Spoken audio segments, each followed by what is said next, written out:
Are you ready to discover the ultimate passive income source? Today, we're putting YouTube against other sources of passive income to see which one reigns supreme. Stay tuned to the end for a surprising twist.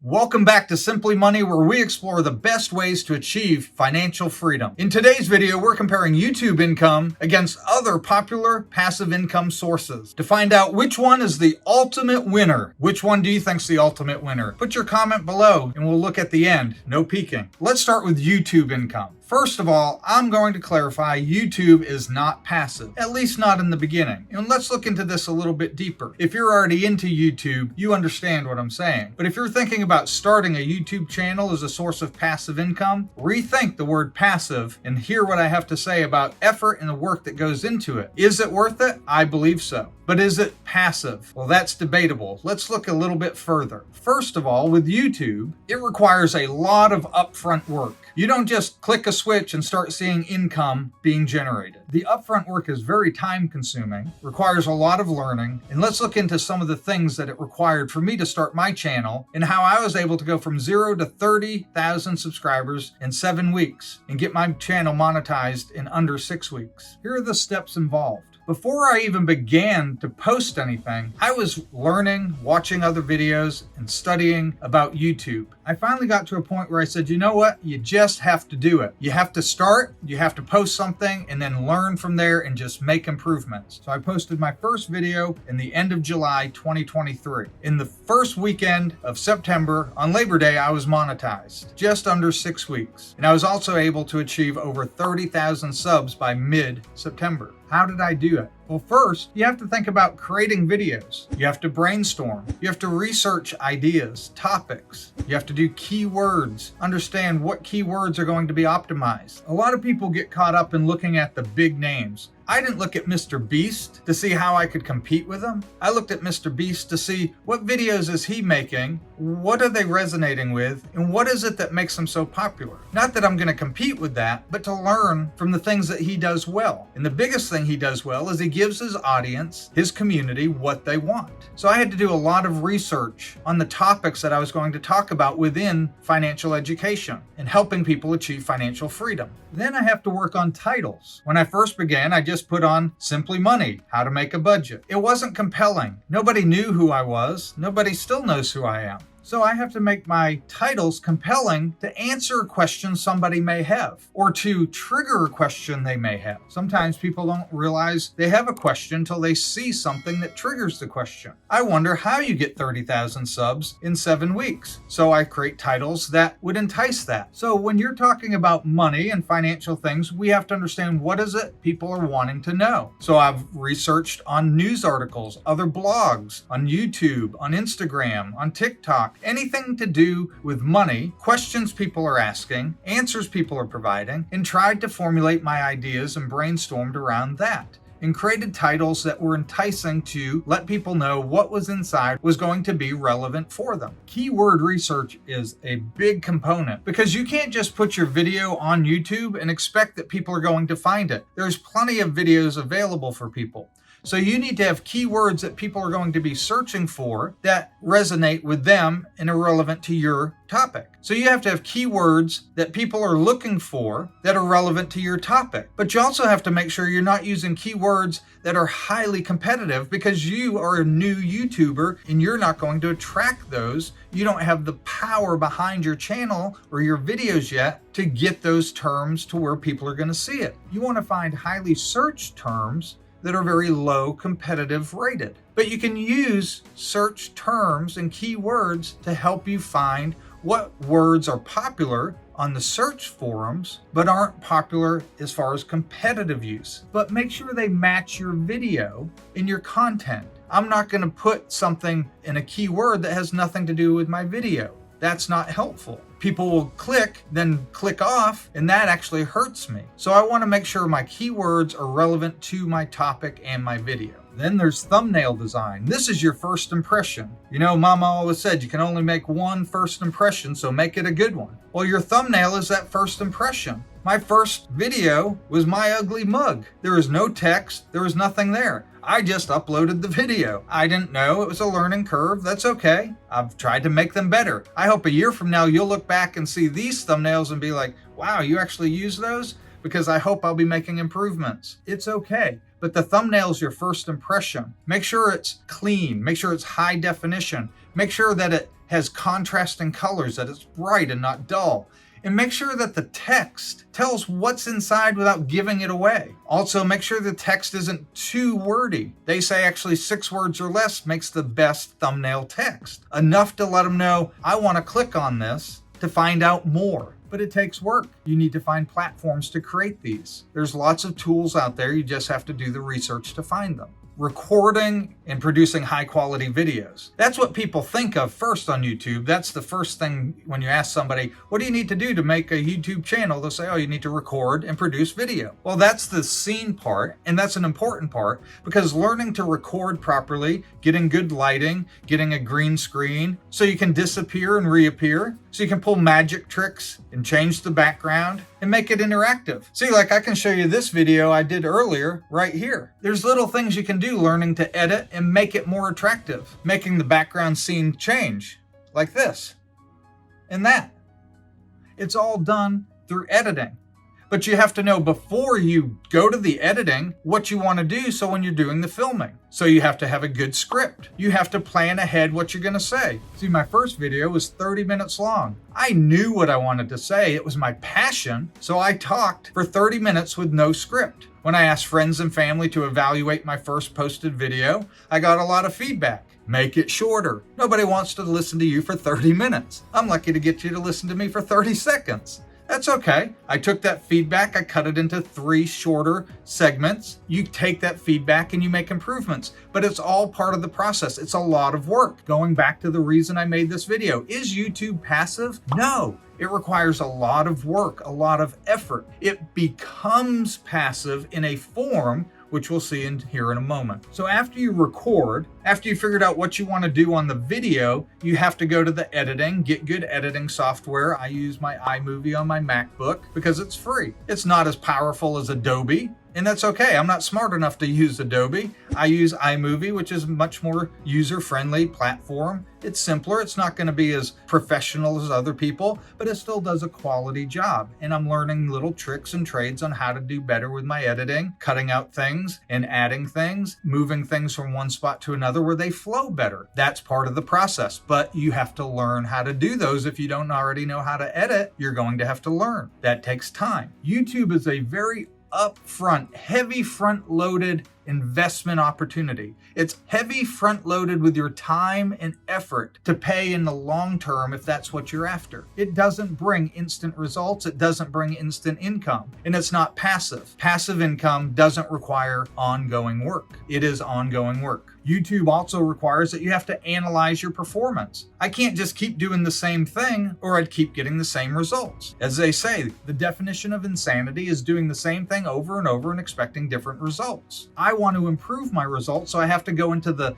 YouTube studio back end and I look at the data. Who's my audience? Where are they from? What else do they watch? I go to the channels that they're subscribed to and see what they're interested in. I try to learn what they're doing and watching and try to provide them things that will align to their interest. Until they start providing me direct feedback, which I would love, please comment below. What feedback do you have? What topics do you want me to discuss to make sure I'm providing my community beneficial and valuable information? Now, YouTube's also not passive because you have to consistently be uploading new material. We'll talk about the passive portion of that, the evergreen portion of that here in a moment. But again, I'm talking a lot about the upfront work because I don't want somebody who's about to start a YouTube channel to come into it misinformed or to get discouraged early on because they think, oh, I'm going to do this for a month and I'm going to be making $3,000, $4,000. It doesn't work that way. It may take you a year to get monetized. It may take you a year to get 1,000 subscribers and 4,000 hours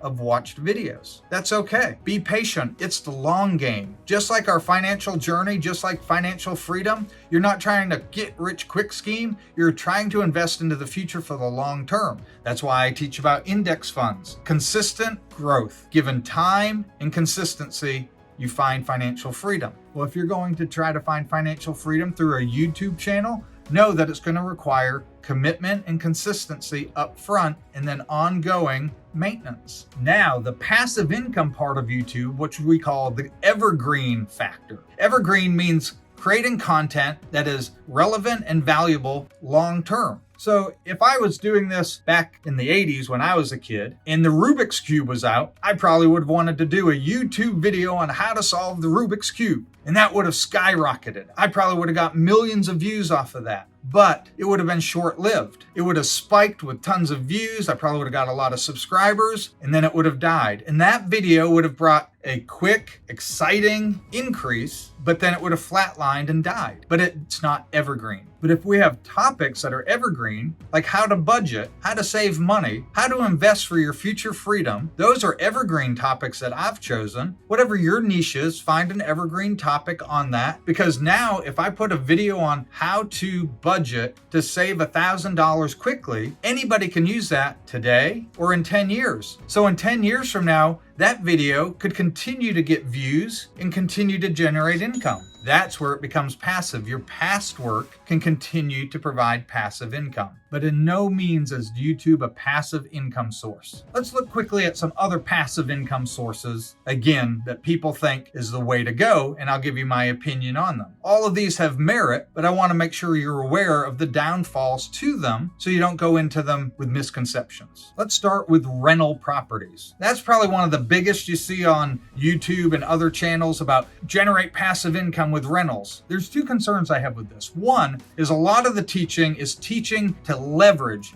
to use arbitrage. They use these big words to try to sound really smart. All that means is you're taking the bank's money, you're borrowing money to buy a house to generate cash flow. So I go and borrow $200,000, I buy a house, I'm paying $1,500 a month for insurance, taxes, and my mortgage, but I'm generating $1,800, and they'll say now you have a $300 net cash flow per month. What they don't take in consideration are two things. One, the mental anguish that causes because you owe $200,000. You have that debt over you, and if somebody moves out, if something happens and that house doesn't rent, now you are negative $1,500, not positive $300. It creates a lot of problems. Can people make money like this? Have people made money like this? Yes, but a lot of people have gone bankrupt by trying to get into the passive income of rental by leveraging themselves instead of doing it in a well-planned, debt-free manner where you buy a rental property that you own outright and then you have 100% net flow. And if nobody rents, you're not upside down trying to make that extra payment. So rental can be a great opportunity